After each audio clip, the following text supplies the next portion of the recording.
Metro কি public toilet পাইছেন নাকি যে মানুষের মুখের উপর পেতে দিবেন? গন্ধওয়ালা মনে হচ্ছে 10 দিনের পচা গরুর মাংস খেয়ে মেরেছে কেউ। এই হট্টগোলের মধ্যে কেউ খেয়ালই করলো না যে তাদের কাঙ্ক্ষিত উত্তরা স্টেশন চলে গেছে।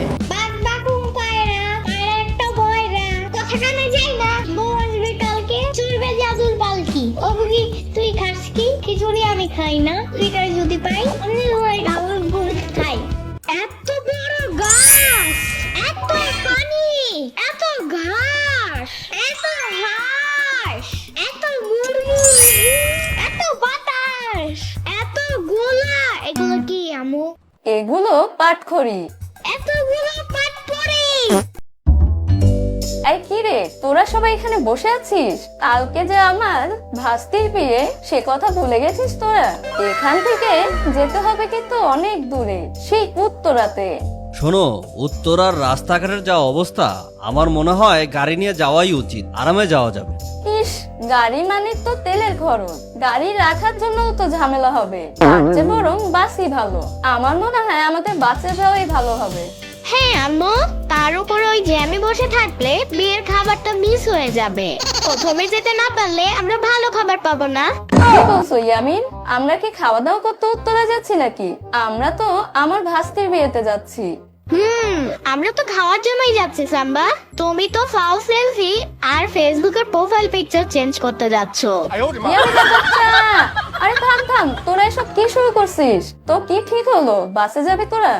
আরে দূর, বাস আর গাড়ি তো পুরনো স্টাইল, এখন চলাফেরা হবে নিউ স্টাইলে। এখন আমরা যাব আধুনিক প্রযুক্তিতে, আমরা মেট্রোতে যাব।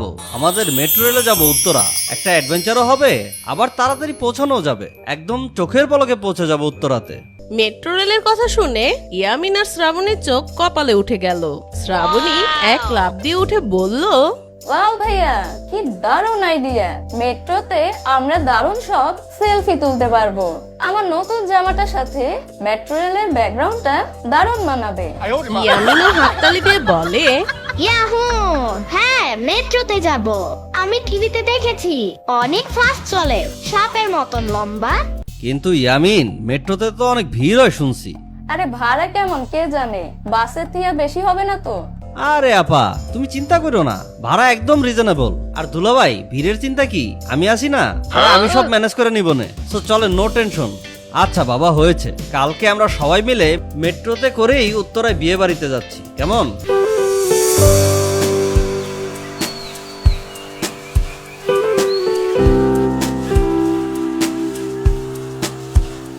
নাও, আমি যা বলেছি তাই হলো। এখন এত ভিড়ে টিকিট কিভাবে কাটবো আমরা? অনেক লেট হয়ে যাবে তো।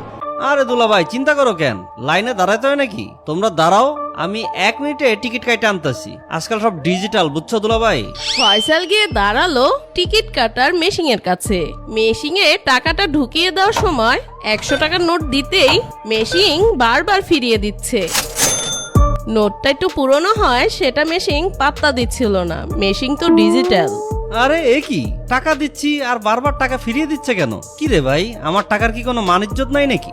ভাই, নোটটা একটু সোজা কইরা দেন, তাইলে দেখবেন মেশিন লইব। ফয়সাল নোটটাকে বইয়ের পাতার মতন মসৃণ করে আবার ঢোকানোর চেষ্টা করে, কিন্তু মেশিং এবার হ্যাং হয়ে গেল।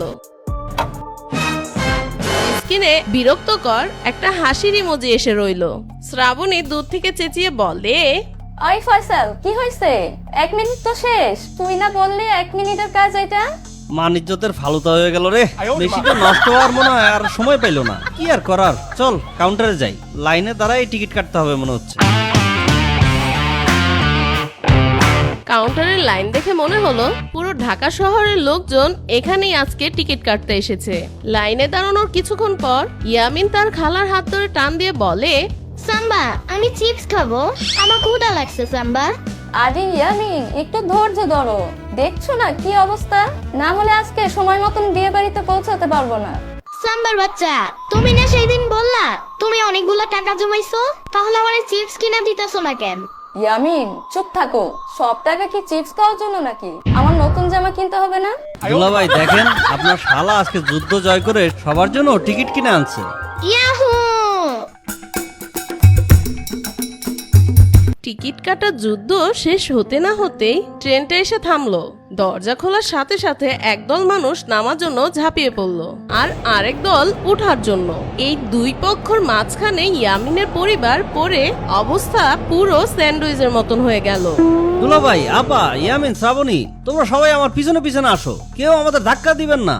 কিন্তু তার কথা শোনার মতন অবস্থায় কেউ ছিল না। মানুষের ধাক্কায় শ্রাবণী আর ইয়ামিন আলাদা হয়ে গেল। তারা দুজন কোনো মতে মহিলাদের কামরায় ঢুকে পড়ল। মহিলাদের বগিতে ঢুকে ইয়ামিনের অস্বস্তি শুরু হলো। চারদিকে শুধু মহিলা। একজন অর্ধবয়স্ক মহিলা ইয়ামিনের গাল টিপে বলে, ওরে বাবারে, এই পিচ্চিটা তো খুব কিউট। এই পিচ্চিটা এখানে কি করে? হ্যাঁ, দেখি, এদিকে এসো তো, তোমার গালটা একটু টিপে দেই, মনে হয় পুরো তুলোর বস্তা।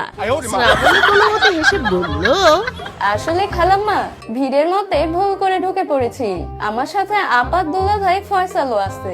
ওরা ভিড়ের কারণে সাধারণ বগিতে উঠে পড়েছে। সাম্বা, এই সাম্বা, এইখানে শুধু আন্টিরা, আমার ভালো লাগতেছে না। ইয়ামিন, কোনো চিন্তা করো না, পরের স্টেশনে আমরা ওই কামরায় চলে যাব। ঠিক আছে সাম্বা। পরের স্টেশনে অনেক কষ্ট করে তারা কামরা বদল করে একসাথে হলো। কিন্তু এখনকার অবস্থা আরো ভয়াবহ। তিল ধরারও জায়গা নেই। সবাই একে অপরের গায়ে লিপ্টে আছে। হঠাৎ করে কামরার ভেতর থেকে এক অদ্ভুত শব্দ হলো। শব্দের সাথে সাথে এক অদ্ভুত তীব্র গন্ধ ছুটলো। গন্ধটা এতটাই বাজে ছিল যে মনে হচ্ছে পচা ডিম, নষ্ট হওয়া মাছ আর এক সপ্তাহ পুরনো মোজা একসাথে মিশিয়ে কেউ স্প্রে করে দিয়েছে। বগির সবাই নাকে কাপড় চাপা দিল। মুহূর্তের জন্য পিনপতন নীরবতা। তারপরে শুরু হলো আসল হট্টগোল। কামরায় দাঁড়িয়ে থাকা এক বিশাল দেহী মোটা লোক ফয়সালকে চিৎকার করে বলতে থাকে, কিরে ভাই, এমন মরা ইঁদুর পচা গন্ধ ছাড়লো কে? মেট্রো কি পাবলিক টয়লেট পাইছেন নাকি যে মানুষের মুখের উপর পেতে দিবেন? গন্ধওয়ালা মনে হচ্ছে 10 দিনের পচা গরুর মাংস খেয়ে মেরেছে কেউ। আরে ভাই, কি বলেন এসব? এত বিশাল বড় আমার সাথে যায় না। আপনার সাইজ দেখছেন? আমার তো মনে হয় এই গন্ধযুক্ত আপনি মেরেছেন, আর আমি সকালে কিছু খাইনি। মোটা লোকটি তার দিকে তাকিয়ে বলে, চুপ করেন মিয়া, না খেয়ে এই অবস্থা। খেলে তো পারমাণবিক বোমা মারতেন, আর আমি যদি মারতাম তাহলে তো আপনারা সবাই উড়ে যাইতেন।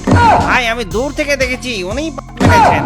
উনি মেরে এখন দোষ আপনার ঘাড়ে উঠিয়ে দিতে চাচ্ছেন। ওনাকে বের করেন তো, বের করেন। মামা, পিটাও এই হাম্বাটাকে।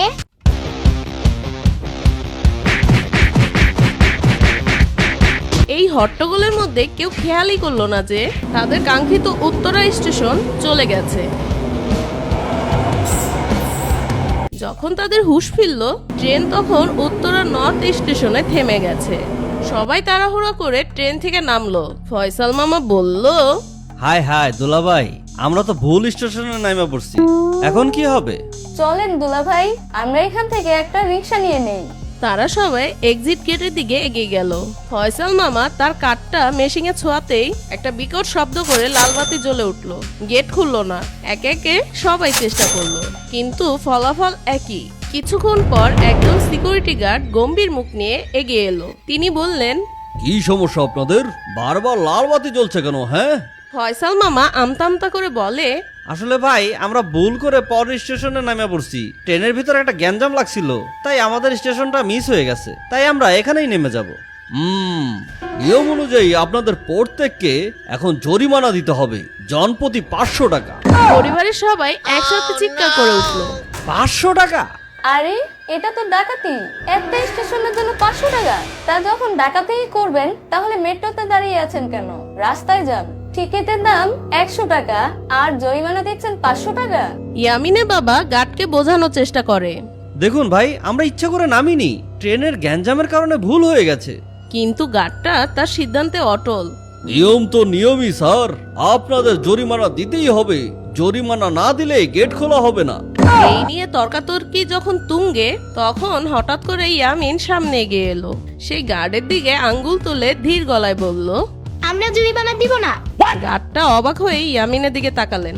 কেন দিবা না?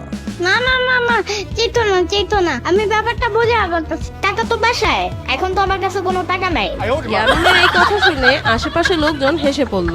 গার্ডের গম্ভীর মুখটাও কেমন যেন হয়ে গেল। একটা বাচ্চা ছেলের এমন আত্মবিশ্বাসী উত্তর সে আশা করেনি। তিনি কি বলবেন সে ভেবেই পাচ্ছে না। কিছুক্ষণ চুপ থেকে বললেন, এই পিচ্চি তো খুব পাকা দেখছি। ফয়সাল মামা সুযোগ বুঝে বলল, আরে ভাই, বাচ্চা মানুষ, ও কি আর বুঝে? এইবারের মতো আমাদের মাফ করে দেন, আমরা এই প্রথম মেট্রো রেলে উঠছি।